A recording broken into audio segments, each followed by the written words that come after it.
का फल है, जिसके औलाद नहीं होता है, बच्चा नहीं होता है, या सिर्फ लड़कियाँ होती हैं, लड़का नहीं होता, होते मैया है, इसको उसी पेड़ का फल नहीं होता है। इसके फल से हिजड़े के बाद हुआ था, लाखों आदमी होते से फैसियाब होती है। जब उससे बच्चा हो जाता है तो यहाँ ये लगा कांटा, इसमें बच्चे को तोड़ा जाता है। इसका जितना खुशी होता है, कोई गुड़ चोने में तोड़ता है, कोई मिश्री में तोड़ता है, कोई फल फ्रूट में तोड़ता है, कोई पैसे में तोड़ता है। इसका जितना खुशी होता है, इसका जितना श्रद्धा होता है, उस हिसाब से ला के बच्चों को तोड़ा जाता है।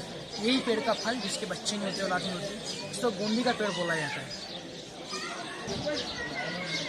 यहाँ पर औरतें शादी की मन्नत की धागा बांधते हैं, औरतें अपनी सुहाग की सलामती के लिए यहाँ पर अपनी चूड़ी बांधी जाती है, उससे सुहाग की सलामती होती है। और जिनकी लड़कियों की शादी नहीं होती है वो यहाँ पर धागा बांधते हैं, इंशाअल्लाह ताला उनकी शादी हो जाती है।